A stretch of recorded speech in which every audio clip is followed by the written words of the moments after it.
오늘 다니엘서 강론 제1강입니다.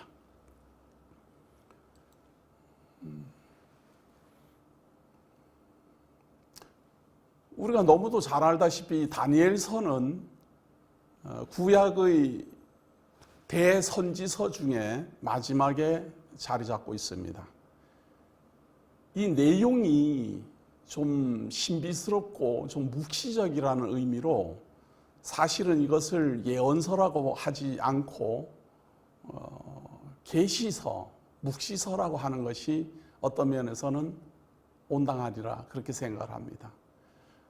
그러니까 오랫동안 이 다니엘서는 사람들에게 바르게 전해지지 못했고 이단 사이비들이 오히려 부분 몇 구절을 이용을 해서 자기네들 마음대로 아주 대단한 무슨 성경의 비밀이라도 밝혀내는 것처럼 이 다니엘서를 근거로 해서 예수 그리스도의 초림은 물론이고 재림에 대한 해석도 내놓고 그러는 내용이 바로 이 다니엘 예언입니다.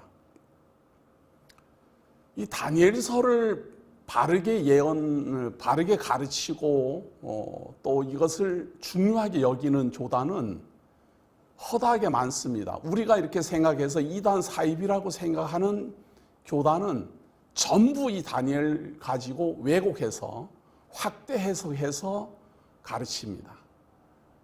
여기에 많은 사람들이 또 찬동을 하고 따라가기도 하고 그런가 하면 일부 전통적인 장로교 교회에서도 이 다니엘 내용을 이단 사이비들이 해석하는 것처럼 해석해서 주장하는 사람들이 많습니다. 또한 제가 지금부터 다니엘 강론을 하는 내용은 저는 어느 연구서에서도 본 적이 없습니다. 그렇다고 해서 제가 이상하거나 사이비를 가르치는 것이 아닙니다.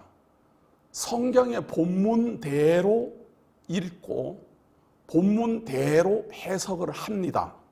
그런데 중요한 것은 모든 신학 해석이 본문을 읽고 본문대로 해석을 안 해요. 확대 해석하거나 왜곡하거나 다르게 해석하기 때문에 본문대로 읽고 해석하는 제가 오히려 이상하게 비춰질 수도 있습니다. 그리고 거의 제가 지금까지 살펴본 모든 다니엘 연구에 대한 해석서들은 저처럼 해석하는 경우를 본 적이 없습니다. 혹 제가 지금부터 다니엘서를 해석하는 것처럼 유사하게 하는 사람이 있다면 제 것을 보고 하는 겁니다. 우리가 신학을 하고 성경 해석을 배우는 것은 현재까지 진행되어 온 이 내용에 대한 해석이 어떠한가를 확인하려는 겁니다. 그래서 신학교를 가는 거거든요. 지금까지 다니엘서 내용을 어떻게 가르쳐 왔고 해석해 왔을까? 제가 샅샅이 살펴봤습니다. 그러나 누구라도 성경 본문 내용대로 해석하는 것을 저는 본 적이 없습니다. 저는 약 20년 전에 이 부분에 대한 해석을 단행하고 책으로도 냈지만 많은 사람들에게 그렇게 크게 호응을 얻지 못한 것은 사실입니다. 왜냐하면 대부분 사람들이 주장하는 것처럼 다니엘서의 내용이 그렇게 황당무계하거나 예수 그리스도의 재림을 밝히고 있거나 혹은 예수 그리스도의 초림을 밝히지만 날짜를 따라가지고 하루가 1년이다, 70일에가 무슨 몇 년이다 이렇게 확대 해석을 하지 않고 그대로 본문대로 해석을 합니다. 그러다 보니 호기심을 좋아하고 색다른 걸 좋아하고 황당한 걸 좋아하는 사람들이 그렇게 호감을 표하지 못하는 것 같습니다. 그러나 성실한 자세로 최선을 다해서 본문대로 저는 해석해 드리고자 합니다. 그리고 이 다니엘서 내용은 미리 말씀드리지만 우리 주 예수 그리스도가 이루시는 하나님 나라에 대한 예언입니다. 그런데 먼저 전반부는 과거에 진행되어 왔던 하나님의 예언이 이루어졌음을 증거하고, 후반부는 장차 하나님이 이루어내실 역사적 하나님 나라를 예언하고 있습니다. 그래서 전반부는 대부분 과거에 이미 이루어진 내용을 다니엘서는 다 증거하고 있습니다. 과거에 이렇게 예언되었는데 예언된 대로 이렇게 이루어졌다, 그렇게 기록하고 있는 것이 다니엘서다, 그 말입니다. 그리고 아직 이루어지지 않은 것, 장차 미래에 이루어질 것도 예언하고 있습니다. 그 미래에 이루어질 예언의 내용 속에 페르시아 제국이 등장하고 헬라 제국이 등장하고 로마 제국이 등장하며, 로마 제국의 시작점, 로마 제국이 가장 번성할 때에 하나님이 세우시는 하나님 나라가 출현하고, 그 하나님 나라의 주인이신 우리 주 예수 그리스도가 출현하는 것을 다니엘서가 정확하게 예언하고 있습니다. 그러나 흔하게 알려져 있는 것처럼 연수를 계산해서 하루를 1년으로 확대해서 해석하지는 않습니다. 그것은 엉터리 해석입니다. 성경의 예언은 하루는 하루고 1년은 1년으로 해석해야지, 하루를 1년으로 해석하고 1년은 몇 년으로 그럼 해석하려는 겁니까? 성경의 단위를 그렇게 바꾸는 게 아닙니다. 그런데 혹자들은 하나님께서 광야의 40년 동안의 타락상을 근거로 해서 하나님이 40일 동안 에스겔 선지자에게 그 죄를 감당하게 하는 내용이 있습니다. 그래서 성경의 예언은 하루를 1년으로 확대해서 해석해야 된다라는 법칙이 있다라고 주장합니다. 그게 바로 사이비 해석입니다. 만약에 그렇게 말하면 예수님이 죽은 자 가운데서 3일 만에 부활하리라 이렇게 예언을 했는데 3년 만에 부활해야지 맞습니다. 성경에 그런 내용 없습니다. 3일 만에 부활하는 것은 3일 만에 부활하는 겁니다. 하루는 하루입니다. 그런데 무엇 때문에 그런 엉터리 해석이 신학계에 많이 알려져 있을까? 그럴 이유가 있습니다. 그 부분을 본문을 해석해 가면서 증거해 드리도록 하겠습니다.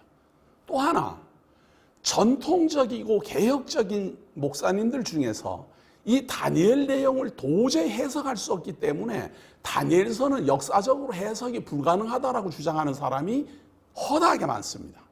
그것도 아주 건전한 분들입니다.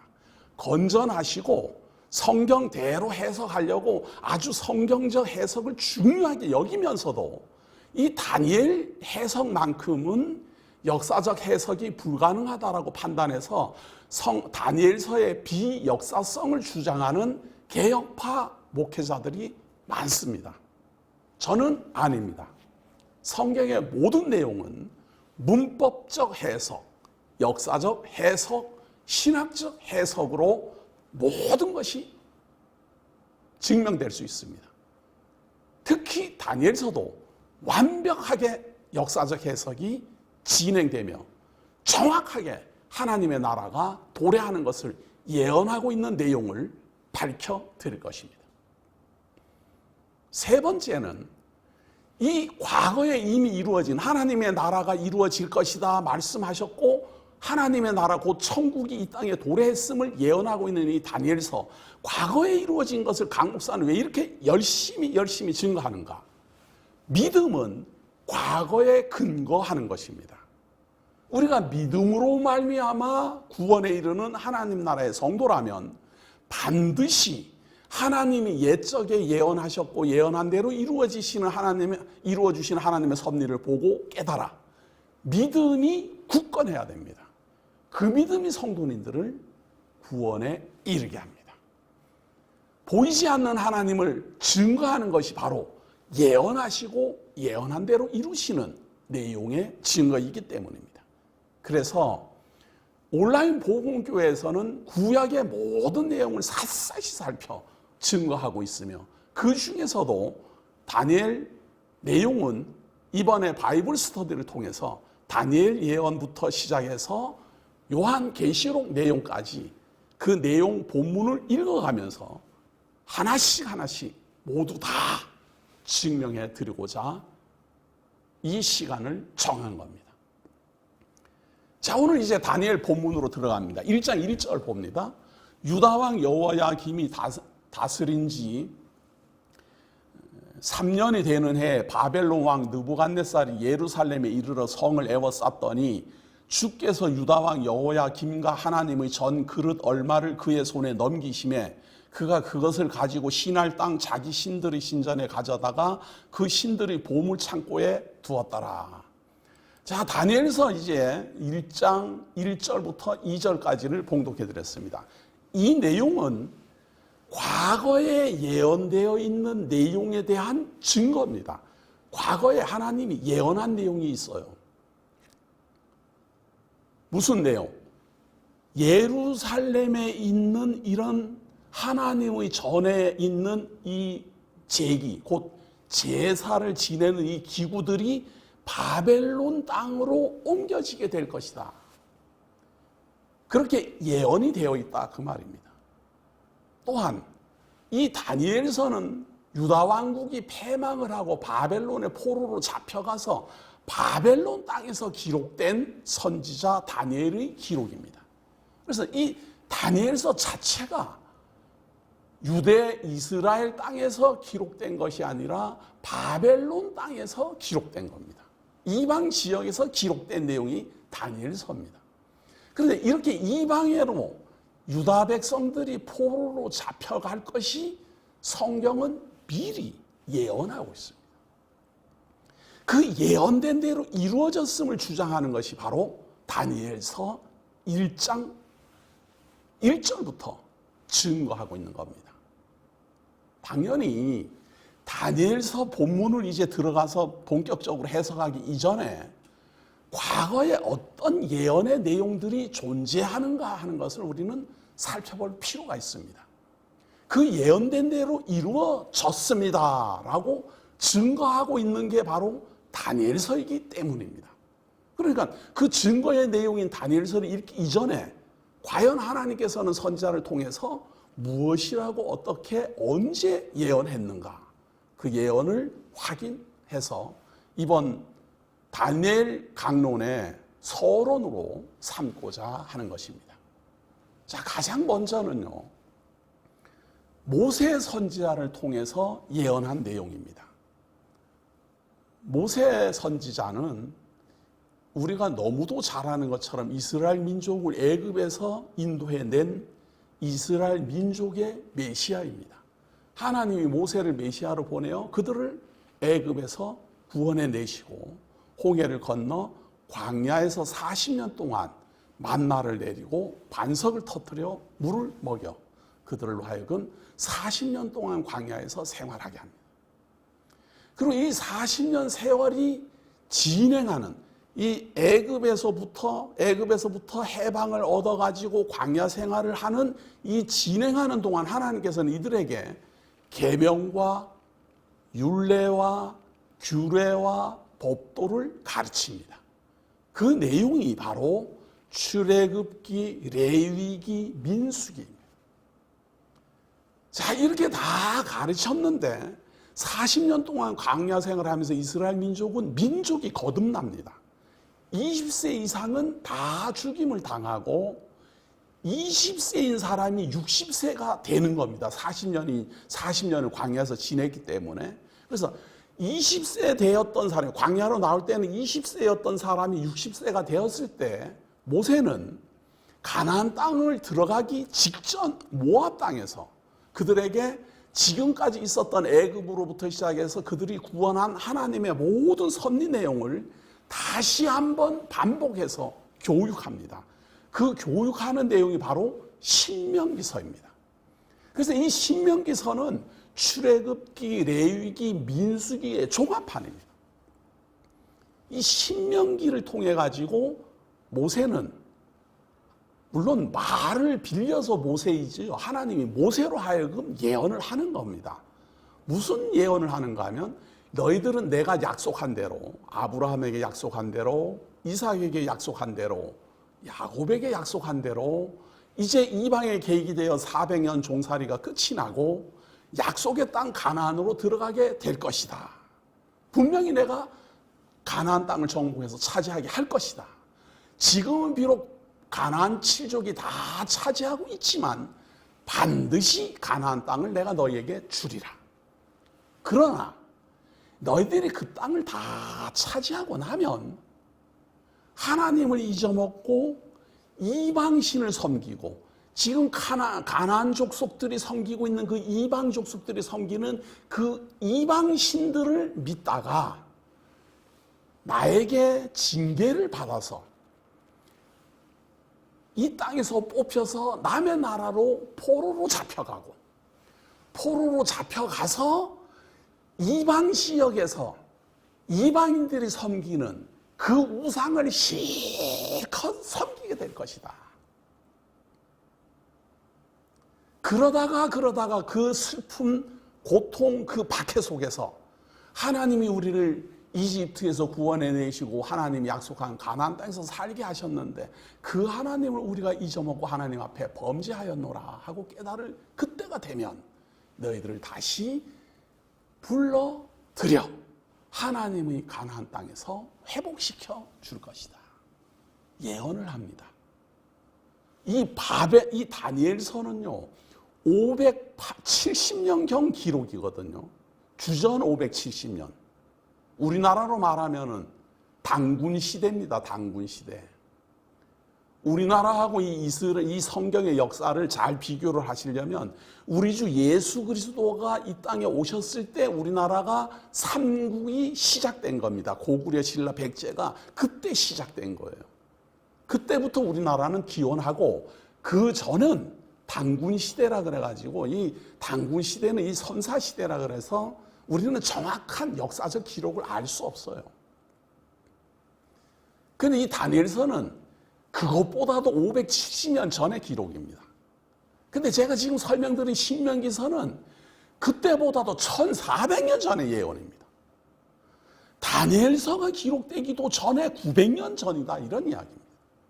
그 전에 하나님께서는 이미 모세 선지자를 통해서 모압 땅에서 이스라엘 백성이 가나안 땅에 들어가게 되면 하나님을 배반하고 범죄하게 되고 하나님의 진노를 받아서 다른 나라로 포로 잡혀갈 것이다. 미리 예언합니다.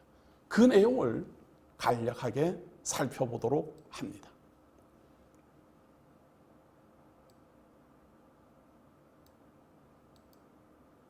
자, 신명기서입니다. 신명기 예언입니다. 28장 47절에서 53절까지의 내용인데요. 성경 보이죠? 제가 이거 연구해서 하느라고 많이 힘들었습니다. 저 엔지니어 강의입니다. 성경 화면에 딱 나왔죠? 내가 모든 것이 풍족하여도 기쁨과 즐거운 마음으로 내 하나님 여호와를 섬기지 아니함으로 말미암아 내가 줄이고 목마르고 헐벗고 모든 것이 부족한 중에서 여호와께서 보내사 너를 치게 하실 적군을 섬기게 될 것이니 그가 철 멍에를 내 목에 메어 마침내 너를 멸할 것이라. 이 신명기 예언이 28장부터 31장까지 계속 진행됩니다. 여건이 허락된다면 28장부터 시작해서 31장 내용을 다 읽어보셔야 됩니다. 그 내용은 행위 언약이거든요. 하나님의 말씀대로 지켜서 준행하면 복을 받고 하나님의 말씀을 지켜서 준행하지 아니하면 저주를 받을 것이다. 그런데 너희들은 저주를 받게 될 것이다. 이렇게 예언을 하는 겁니다.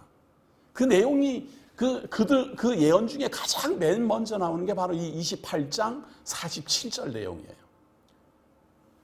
풍족한 중에 있다가 이제 아주 어렵게 되었는데 어렵게 되어 있는 상태에서 다른 나라 사람들이 쳐들어온다 그 말이에요. 곧 여호와께서 멀리 땅끝에서 한 민족을 독수리가 날아오는 것 같이 너를 치러 오게 하시리니 이는 내가 그 언어를 알지 못하는 민족이요 그 용모가 흉악한 민족이라. 노인을 보살피지 아니하며 유아를 불쌍히 여기지 아니하며 내 가족의 새끼와 내 토지의 소산을 먹어 마침내 너를 멸망시키며 또 곡식이나 포도주나 기쁨이나 소의 새끼나 영역의 새끼나 양의 새끼를 너를 위하여 남기지 아니하고 마침내 너를 멸절시키리라. 언어가 다른 이방 민족들이 쳐들어왔고 완전히 이 가나안 땅을 완전히 무너뜨리고 멸절시킨다 그 말이에요. 또 그들이 전국에서 내 모든 성읍을 에워싸고 내가 의뢰하는 높고 견고한 성벽을 다 헐며 내 하나님 여호와께서 내게 주시는 땅의 모든 성읍에서 너를 에워싸리니 내가 적군에게 에워싸이고 맹렬한 공격을 받아 곤란을 당함으로 내 하나님 여호와께서 내게 주신 자녀 곧 내 몸의 소생의 살을 먹을 것이니라. 참 놀라운 예언입니다. 하나님이 이 다니엘이 예언을 하기 이전에 주전 1400년경에 신명기서를 통해서 예언했습니다. 이방 민족이 이 이스라엘 민족들이 거주하게 될 가나안 땅에 쳐들어와서 다 멸절시키고 성읍을 에워싸고 성벽을 다 무너뜨린다. 그런데 그 성을 에워싸고 있을 때 그 안에 갇혀있는 이스라엘 민족들이 먹을 것이 없어서 자기 자녀들이라 할지라도 먹을 것이다 그 말이에요.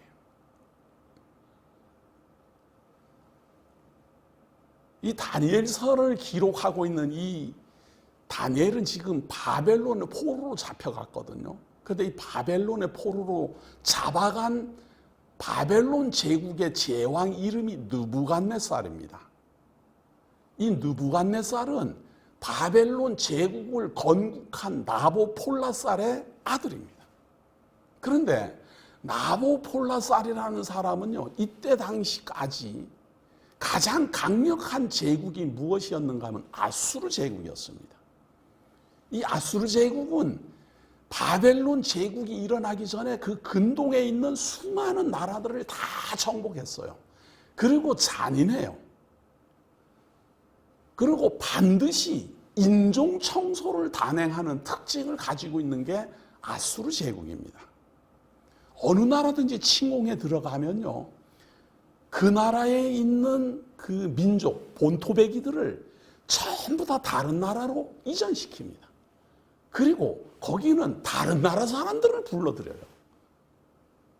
그래서 그 본토배기들, 대한민국 땅에 살고 있는 대한민국 사람을 다른 데로 다 옮겨버리고 여기에다가 러시아 사람들을 살게 하면 자기네들의 땅을 지키려는 그 마음이 약해지잖아요. 우리는 애국심이 있어가지고 우리나라 금수강산을 지켜야 된다 이런 애국심이 강하기 때문에 어떻게 해서든지 나라를 독립시키려고 우리를 압제하는 박해자들을 대적해서 싸움하게 되는데 이방 민족이 들어오면 그 생각이 줄어들잖아요. 아수르 제국은 꼭 그런 행동을 합니다. 이 이스라엘 민족이 말이에요, 다윗에 의해서 통일 이스라엘 12지파를 다 거느리는 통일 이스라엘을 건국하고 예루살렘을 다윗이 수도로 정합니다. 그리고 이 다윗이 40년 동안 이스라엘을 통치하다가 죽음에 이르고 후계자 솔로몬이 또 40년 동안 부귀영화를 누리며 이스라엘 나라를 통치합니다. 이때 이 80년이 이스라엘의 가장 부강한 시대였습니다. 그리고 이 솔로몬이 죽고 난 다음부터 남쪽 유다와 북쪽 여로보암으로 나라가 갈라지는데요. 북쪽은 10지파가 넘습니다. 이 레위지파가 애매해가지고 이걸 정확하게 11지파다 이렇게 말하기가 좀 어렵지만 10지파가 좀 넘는 지파가 여로보암을 따라가고 이 유다는 유다 한 지파하고 베냐민 지파 조금하고 레위 지파 사람들 조금하고 그래서 완전히 절대적으로 분리할 만큼 이렇게 분리됩니다. 나라가. 두 나라로 남쪽과 북쪽으로 분리돼 가지고 서로 협력도 하고 전쟁도 하고 그러면서 진행해 가다가 북이스라엘의 호세아 왕이 통치하는 그 시대의 아수르 제국에게 패망합니다. 아수르 제국이 쳐들어와 가지고 북이스라엘을 패망시키고 북이스라엘에 있는 그 10지파를 전 세계로 다 흩어버립니다. 그리고 그 지역에다가는 다른 이방 족속들이 들어와 살도록 만들어요. 그래서 남쪽 유다 사람들은 이때부터 북이스라엘 사람들은 이스라엘 민족이 아니다. 아수르 제국이 이방 제국에 있는 사람들, 이방 족속들을 데려와 살도록 했기 때문에 이거는 우리 이스라엘 민족이 아니다. 이렇게 해서 천대시합니다. 그런데 이방 민족으로 들어온 사람들도 아무리 이 고대 시대니까 말이에요. 인종 청소를 하고 아무리 쫓아내도 그래도 북이스라엘 사람들이 좀 남아 있었어요. 그 남아있는 북이스라엘 사람들하고 같이 결혼을 하고 이렇게 해서 자기네들도 사실은 이스라엘 사람이다 이렇게 주장을 합니다. 이스라엘 사람이고 이스라엘 땅에 사니까 우리도 이스라엘 민족이다 이렇게 말하지만 남쪽 유다 사람들은 우리는 인정할 수 없다. 사마리아 사람들은 우리는 같이 못 논다 이래갖고 사마리아 사람들이 살고 있는 북이스라엘 땅에는 가지도 않았습니다. 그래서 예수님이 이 땅에 출현하셔가지고 이스라엘 사마리아의 수가성으로 이렇게 지난 것은요 굉장한 개혁입니다. 유다 사람들은 그걸로 지나가지 않습니다. 왜? 주전 720년경에 북이스라엘 아수르 제국이 패망한 이후로 남쪽 유다 사람들은 북이스라엘 사람들은 이방 민족이라고 천대시했어요. 자, 그런데요 이 북이스라엘은 굉장히 신비스러운 예언이 이 북이스라엘에는 존재합니다. 북이스라엘을 건국한 초대왕이 여로보암이거든요. 이 여로보암은 이 솔로몬이 죽고 난 다음에 남쪽 유다하고 나라를 갈라가지고 북이스라엘을 건국을 하고 자기 나라에 있는 이 지파 사람들이 예루살렘 성전에 가서 제사하는 것을 못마땅하게 생각했어요. 당연하지 않아요. 내 나라 북한에 있는 사람들이 남한에 가가지고 무슨 활동을 하고 제사를 지내고 그리고 돌아온다면 이게 마음에 안 들잖아요. 그래서 이 여로보암이 무슨 생각을 했는가 하면 종교개혁을 일으킵니다. 하나님이 율법으로 규정한 규례로 규정한 절기를 고치고 율법을 고치고 제사장들은 레위 지파에서만 나와야 되는데도 모든 지파에서 제사장을 뽑도록 하고 성전에 가서 반드시 예루살렘 성전에 가서 제사를 집행해야 되지만 자기네들이 만드는 베델이라는 곳이 얼마나 유명해요. 야곱이 하나님의 음성을 듣고 천사가 사다리를 타고 오르락내리락 했던 전통 있는 지역 아닙니까? 여기에다가 제단을 만들어서 거기가 성전이다. 이렇게 해서 북이스라엘 사람들은 남쪽 유다로 못 가게 했습니다. 그리고 누구라도 제사장을 자원만 하면은 돈 얼마 받고 제사장 세워줬습니다. 그리고 왕이면서도 이 구약 시대에는요 제사장은 제사의 일만 해야 되고 왕은 왕의 일만 해야 되고 선지자는 선지자의 일만 해야 됩니다. 근데 이 여로보암은 왕이면서도 제사장처럼 제사를 집례했어요. 그때 하나님이 남쪽 유다에서 이름 없는 선지자를 보냅니다. 보내서 너무너무 신기롭고 놀랍고 안타깝고 슬픈 예언을 하게 합니다. 무슨 예언인가 하면 이제 베델에서 여로보암으로 말미암아 진행되고 있는 이 제단은 남쪽 유다 땅에 있는 이 다윗의 가문에 이 르호보암은 다윗 가문의 왕이거든요. 다윗의 가문에서 요시야라고 이름하는 왕이 태어나면 그 요시야라는 왕이 이 제단을 다 허물어 버릴 것이다. 이렇게 예언을 합니다. 그리고 그 증표로 그 예언을 한 선지자는 북이스라엘에서 죽임을 당하고 그 번제단 옆에 가까운 지역에 장사됩니다. 그리고 비석이 세워집니다. 그 비석에 그 이름 없는 선지자가 예언했던 예언의 내용이 기록됩니다. 그 후로부터 약 300년이 흘러서 마침내 유다 왕국의 왕들이 계속 르호보암으로부터 계속 진행해 가다가 요시야라는 이름을 가진 왕이 출현합니다. 나이 7살에 왕이 됐으면서도 이 요시야라는 왕은 출중한 개혁주의자였습니다. 그동안 이방신을 섬기던 모든 재단을 다 허물고 남쪽 유다의 성전을 회복시키고, 그리고 이 성전을 회복하고 막 그동안 이방신 섬기던 걸 다 청결해하고 유월절을 다시 회복시키고, 그리고 이 성전을 다시 재건할 때 거기에서 두루마리 성경을 발견하게 됩니다. 이 성경을 말이에요. 막 재난이 많고 성경이 굉장히 귀한 그러한 시대인데, 이 두루마리로 말려져 있는 성경을 보관할 데가 없으니까 이름 모르는 사람이 이 예루살렘 성전 어느 벽돌 사이에다가 이걸 감추어 둔 거예요. 이 성전 막 무너지고 허물어진 그 성전을 다시 재건하고 이방신 섬기던 그런 제단들을 다 헐어버리고 그러다가 그 성경을 발견했어요. 그 성경이 바로 신명기서였습니다. 그 신명기서 내용을 모든 백성들에게 읽어줍니다. 읽어줄 때 위로는 요시야 왕으로부터 아래로는 저 아래 비천한 백성에 이르기까지 전부 다 몽롱하 웁니다. 왜? 신명기에서 예언했던 내용이 자기네들에게는 현실이 되었기 때문입니다. 이게 무슨 말인가 하면 신명기에서 예언한 것이 자기네들에게는 지금 현실이 되었다라는 말은 곧 이 나라가 패망할 것이다라는 예언도 이어지는 겁니다. 곧 우리가 포로로 잡혀가게 되고 남의 나라에 가고 우상을 섬기게 되고 이 나라는 다 무너질 것이라는 예언입니다. 그걸 듣고 전부 다 옵니다. 이 요시야 왕은 정말 대단한 왕입니다. 남쪽 유다만 종교개혁을 일으켜서 깨끗이 한 게 아니라 이때 당시 아수르 제국에 패망하고 난 다음에도 베델과 단에는 여로보암이 세웠던 번제단이 그대로 유지되었고 사마리아 사람들은 거기에서 제사를 그대로 지내고 있었어요. 그 시대에 이제 아수르 제국이 점점 쇠약해지는 틈을 타고 요시야 왕은 북이스라엘로 진격해 가서 그 번제단을 다 헐어버립니다.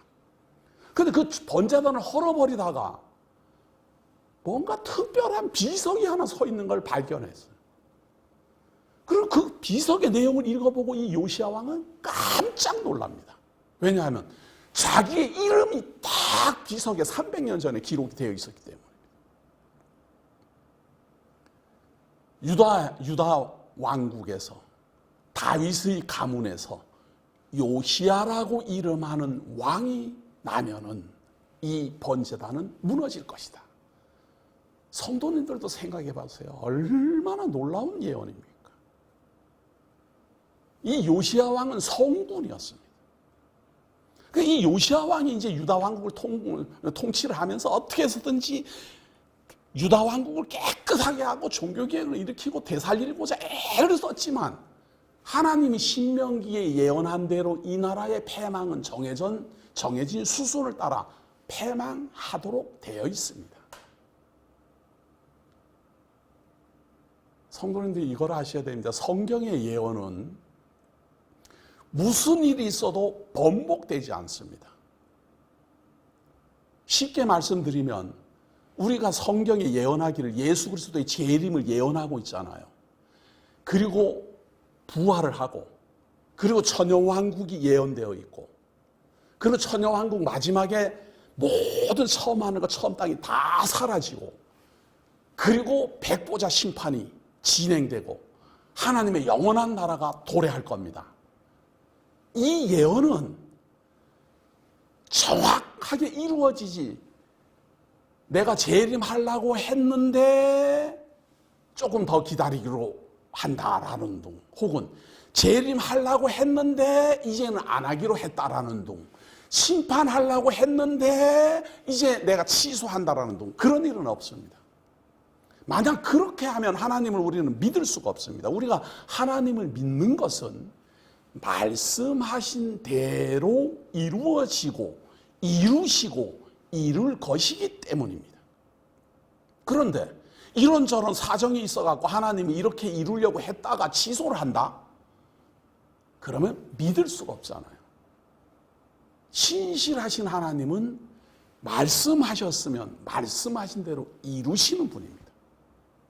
아무리 요시아가 성군으로서 하나님을 잘 섬기고 백성들을 다 바른 길로 인도하고 성전을 깨끗이 하고 율법을 준행하도록 하고 유월절을 회복하고 다 해도 하나님이 그들의 죄악으로 말미암아 심판하시고 이방 민족에게 팔려가고 포로될 것이라는 예언은 이루어질 수밖에 없습니다. 그 이루어지는 사건이 어떻게 일어나는가 하면 말이에요. 이 바벨론이라는 제국은 야만 족속들이었어요. 이 바벨론이라는 제국, 이 이스라엘을 유다 왕국을 무너뜨리고 그들을 포로로 잡아간 이 바벨론 제국의 느부갓네살은 갈대아 민족들의 모여가지고 구성된 나라입니다. 왜 이름을 바벨론이라 그랬는가 하면요, 우리가 함무라비라는 말 많이 들었잖아요. 아브라함 시대에 갈대아 우르를 중심으로 해서 이 함무라비 시대가 있었어요. 이때 당시를 고대 바빌로니아 시대라 그럽니다. 그때 이 지역에서 이 바빌론이라는 이름을 가지고 아주 고대 국가가 번성했거든요. 영화를 누리고 함무라비 시대에. 그 시대를 흠모해서 이 다니엘, 이 유다 왕국이 패망하는 그 한참 후 시대에 이 바벨론 제국을 일으킨 갈대아 민족들이 옛날 고대 바벨로니아 이름을 그대로 자기네들의 나라의 국호로 삼은 겁니다. 그래서 정확히 말하면 이것은 신바벨론이라 그럽니다. 그래서 바빌론이라는 이름은 고대 바벨론, 신바벨론 이렇게 두 가지로 칭해집니다. 성경은 이 두 가지를 구분하지 않아요. 고대 바벨론도 바벨론이라 그러고 이 느부갓네살 시대에 출현한 이 제국도 바벨론이라 그래요. 그래서 성경을 해석할 때 가장 어려운 게 무엇인가 하면 우리는 역사를 이렇게 볼 때 느부갓네살 1세, 느부갓네살 2세, 느부갓네살 3세 이거 다 왕이 다르거든요. 2세, 3세, 4대, 4세 이렇게 되니까 그게 없어요. 그게 없이 그냥 이름을 써놨어요. 그래가지고 번역을 이 성경을 해석할 때 굉장히 곤혹스럽고 이 시대착오를 일으킬 때가 많아요. 이 다니엘을 기록하고 있는 이때 당시의 바벨론은 신바벨론입니다. 고대 바벨론 시대가 아닙니다. 자, 이 갈대아 민족들은 말이에요. 유다 왕국이 존재할 때는 정말 별 볼 일 없는 야만 족속이었습니다. 어느 정도로 미약했는가 하면 말이에요. 이 바벨론 시대, 이 아수르 제국이 막 강성할 때 유다 왕국의 아하스 왕은 이 아수르 제국에게 그냥 봉친국도 아니면서 봉신처럼 섬겼어요. 왜냐하면 북이스라엘을 멸망시켰기 때문에 그거를 눈으로 역사적으로 확인을 한 이 아하스는 겁이 덜컥 나가지고 아수르 제국을 아주 봉신국처럼 섬기고 다메섹에 아수르 왕이 출현했다 그러면 유다 왕이 막 거기까지 쫓아 올라가고는 무릎 꿇고 절하고 막 이랬습니다. 근데 이 아하스 왕의 아들은 히스기야입니다. 이 히스기야 왕은 아하스 왕하고 정반대였습니다. 아하스는 아수르 제국을 막 이렇게 섬기던 사람인데 히스기야는 대적했습니다. 대적해가지고 예물도 안 바치고 봉신국 노릇도 안 했어요. 그래가지고 이 아수르 제국의 사내립이 막 쳐들어옵니다. 쳐들어오지만 하나님께서 표적을 일으켜서 오히려 그들이 패전하고 돌아가게 되죠. 이 무렵에 이 히스기야는 그 주변에 있는 아수르 제국에게 학대받고 있던 많은 소수 민족들 중에서 존경의 대상이었습니다. 연합군을 이제 형성해서 우리가 아수르 제국을 대적하자 이렇게 연합국을 형성을 할 때 거기에 가장 힘이 세고 가장 지혜롭게 정평이 나 있는 사람이 바로 히스기야입니다. 이 히스기야 시대의 말이에요. 이 성 안에서 전쟁을 벌이기 때문에 성을 적군들이 에워싸게 되면 이 성 안에 있는 사람들은 굶어 죽습니다. 양식이 떨어지면 굶어 죽어요. 그런데 그것들 중에서 가장 힘든 게 뭔가 하면 물입니다. 물. 양식이 없으면 어느 정도는 견디지만 물이 없으면 사람은 견딜 수가 없어요. 그래서 아수르 제국을 대적하기 위해서 이 유다 왕국 예루살렘 성에서부터 시작해서 기혼 샘이 있는 데까지 지하로 굴을 파서 기혼 샘에 있는 물을 끌어들인 이 실로암 물을 끌어들인 사람이 바로 히스기야입니다. 지금 생각해도 정말 놀랍습니다. 무조건 이 땅으로 굴을 판다고 해갖고 저 위에 있는 물이 그 땅을 타고 물이 들어오지 않아요. 이거 구배라 그래갖고 이거 경사가 너무 급해도 안 되고 아주 천천히 이렇게 조금씩 돼야만 물이 흘러 들어올 거 아니에요. 근데 고대 시대에 그걸 어떻게 했을까요? 우리나라로 말하면 당군 시대에 그걸 했다니까요. 정말 참 놀라운 일입니다. 근데 이 히스기야가 병이 들었어요. 병이 들으니까 이 연합군을 구성하고 있는 이 사람들 중에서 가장 중심 인물에 있는 이 히스기야가 병이 들어 다 죽게 됐다라는 소식을 들으니까 사람들이 얼마나 놀라겠어요. 그래가지고 깜짝 놀래가지고 이 갈대아 민족들의 사람들을 모아갖고 이제 조그마한 소왕국을 만들었던 브로단 발라닥이라는 그때 당시에 바벨론 왕이 사신을 보냅니다. 히스기야에게. 다 죽어간다는 말을 듣고. 사신을 보냈는데 그 사이에 하나님께서는 이사야 선지자를 통해서 이 히스기야에게 생명을 연장시켜 줍니다. 그러니까 갑자기 중병을 앓아가고 곧 다 죽어가는 히스기야가 이제 건강한 몸으로 회복이 된 상태에서 바벨론에서 출발한 사신들을 만나게 됩니다.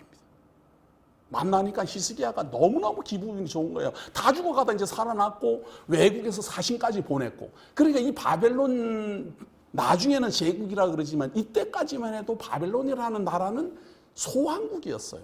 힘이 없었어요. 유다 왕국에게 막 사신을 보내야 되는 이런 처지였습니다.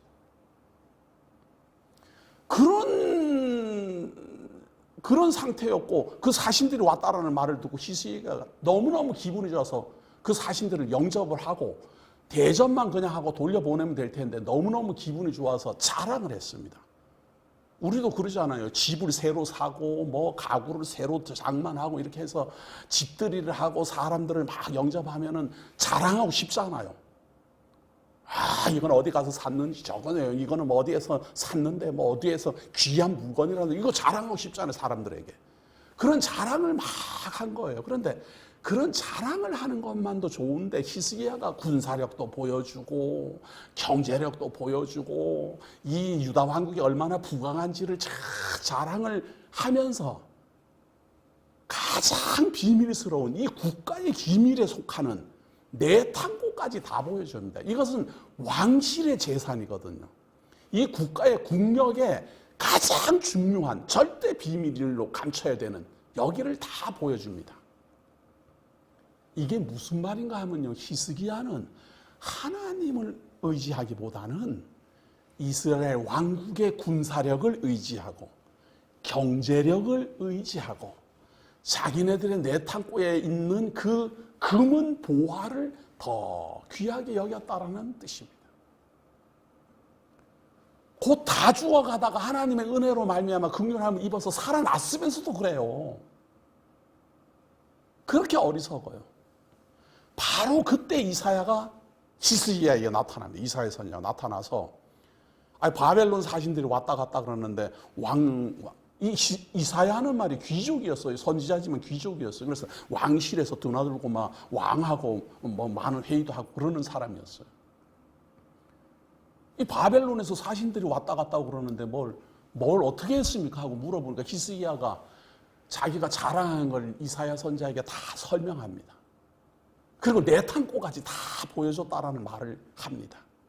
그러니까 그 말을 가만히 듣고 있던 이사야가 하나님의 계시를 받아 놀라운 예언을 합니다. 그 예언의 내용이 무엇인가 한번 보도록 합니다. 이사야 예언입니다. 39장 5절입니다.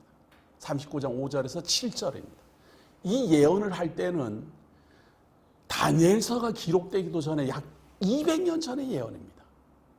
200년 전에 뭐라고 예언하는가 하면 이사야가 히스기야에게 이르되 왕은 만군의 여호와의 말씀을 들으소서.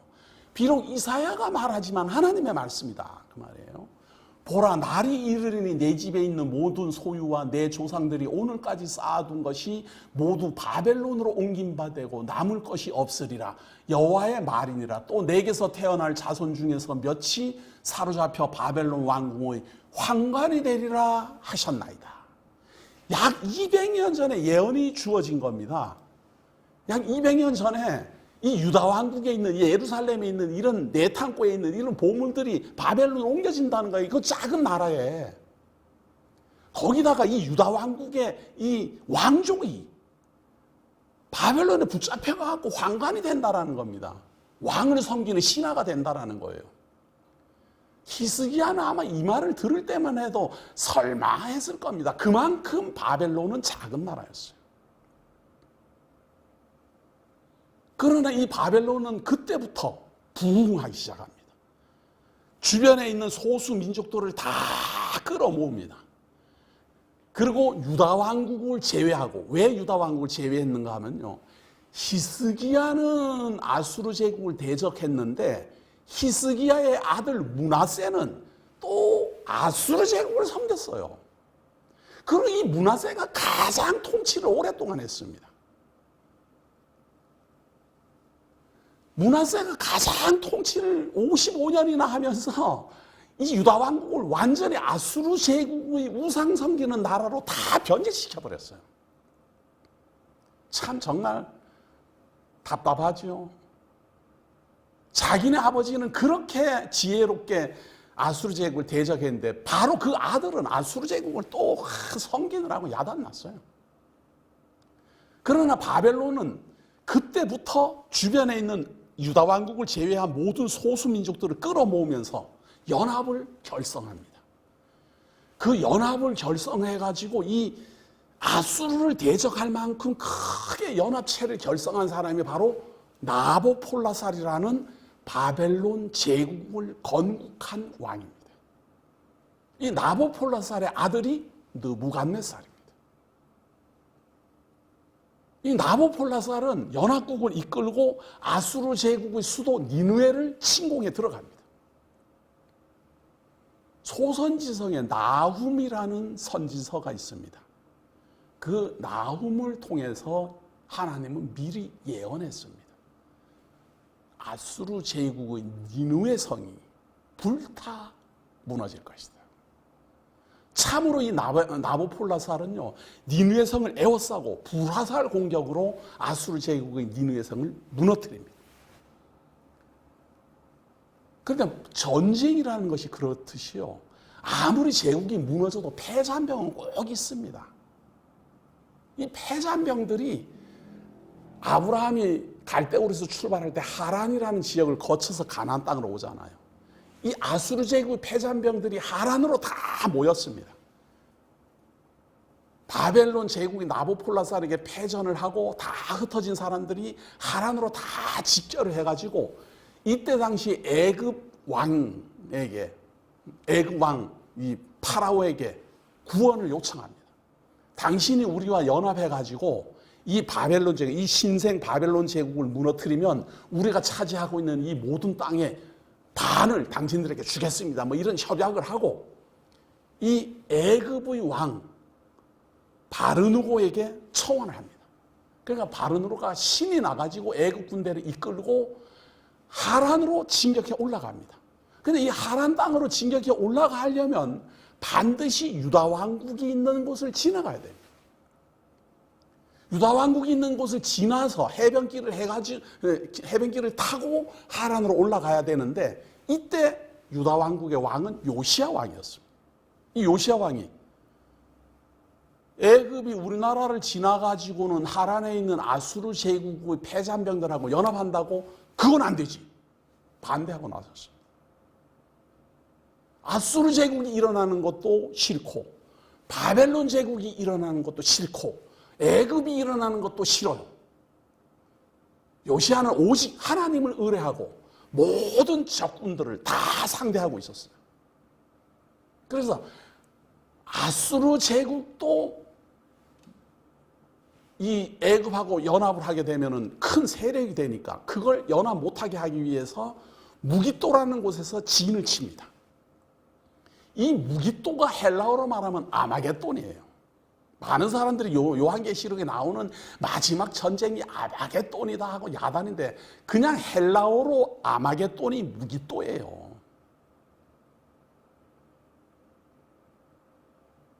제 말을 들으면서 그럼 요한계시록은 나중에 일어날 건데 이런 생각 하겠지요. 또 나중 아니에요. 일단은 요한계시록 확인할 때 그건 보시면 되고 일단은 상식으로 알고 계시라 그 말이에요.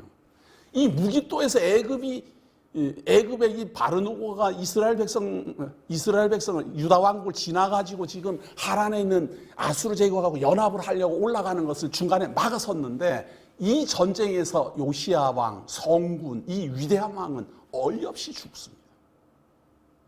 왜? 유다 왕국은 패망이 정해져 있기 때문입니다. 신명기서를 통해서 미리 예언한 대로 이사야를 통해서 예언한 대로 그 예언은 이루어지기 때문입니다.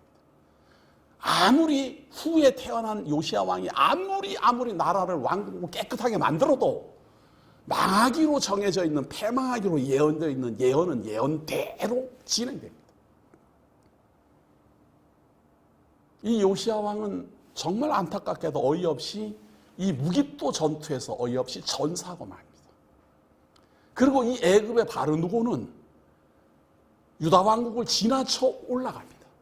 그리고 하란에서 아수르 제국의 패잔병들하고 연합을 해가지고 갈그미스라는 대평원에서 신생 바벨론 제국을 대항해서 대평원에서 혈투를 벌입니다.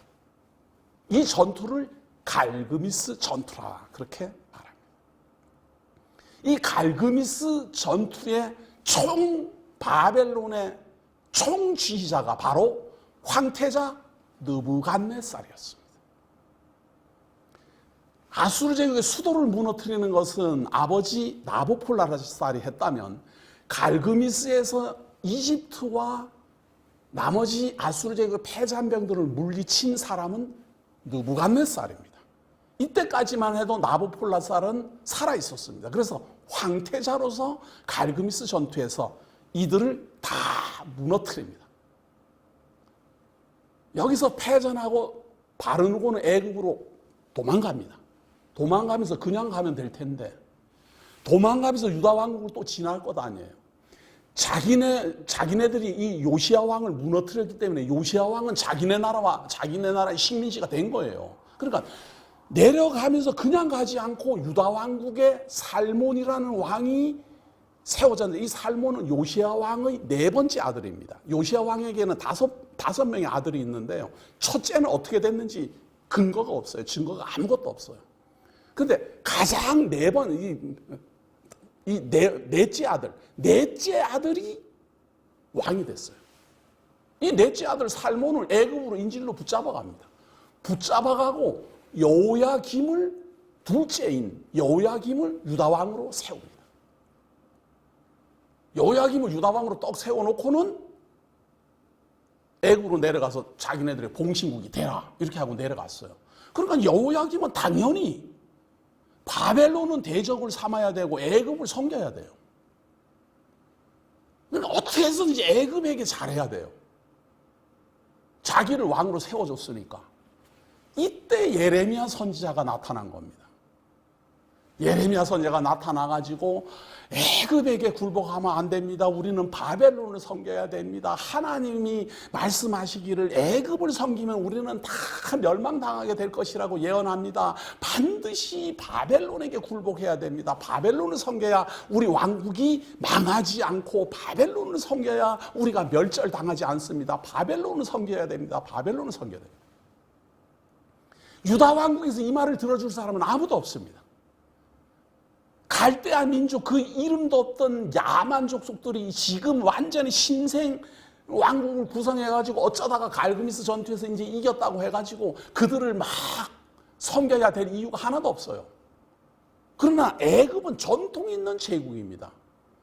고대로부터 파라오에 의해서 얼마나 부귀영화를 누리면서 잘 나가는 이 제국입니까? 저래도 이집트를 섬기지 바벨론을 섬기지 않아요.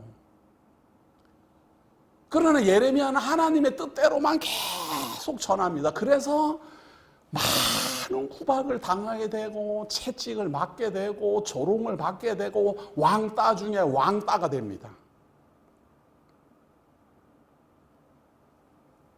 이때 예레미야 선지자는 이 여호야김을 비롯한 이스라엘의 왕국의 모든 백관들, 신하들을 향하여서 예언을 합니다. 그 예언의 내용을 살펴봅니다. 예레미야서 25장 8절입니다. 제가 봉독해 드립니다. 그러므로 만군의 여호와께서 이와 같이 말씀하시니라. 너희가 내 말을 듣지 아니하였느니라. 보라, 내가 북쪽 모든 종족과 내 종 바벨론의 왕 느부갓네살을 불러다가 이 땅과 그 주민과 사방 모든 나라를 쳐서 진멸하여 그들을 놀램과 비웃음거리가 되게 하며 땅으로 영원한 폐허가 되게 할 것이라. 여호와의 말씀이니라. 바벨론의 왕 느부갓네살을 하나님이 내 종이라고 칭합니다. 내 도구라 그 말이지요. 내가 바벨론을 사용하겠다 그 말이에요. 내가 그들 중에서 기뻐하는 소리와 즐거워하는 소리와 신랑의 소리와 신부의 소리와 맷돌 소리와 등불빛이 끊어지게 하리니 이 모든 땅이 폐허가 되어 놀랄 일이 될 것이며 이 민족들은 70년 동안 바벨론의 왕을 섬기리라. 바벨론 제국의 왕을 이 유다 왕국은 70년 동안 섬길 것이다 라고 예언합니다.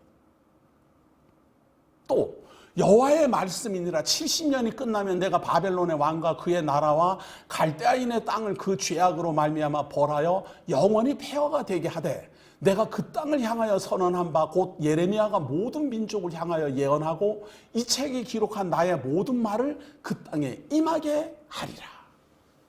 유다 왕국을 바벨론을 들어서 유다 왕국을 패망하게 하지만 그리고 70년 동안 유다 왕국이 바벨론을 섬기게 되지만 그 70년이 지나게 되면 바벨론 제국도 망한다. 내가 바벨론 제국도 폐허가 되게 하겠다라고 예언하는 겁니다. 놀라운 예언 아닙니까? 자, 옛적의 예언. 신명기를 통해서 알지 못하던 민족에게 포로되어 붙잡혀 갈 것이다. 두 번째, 이사야를 통해서 바벨론 제국에게 이 땅에 있는 모든 제기와 그릇이 다 바벨론 땅으로 옮겨져 갈 것이며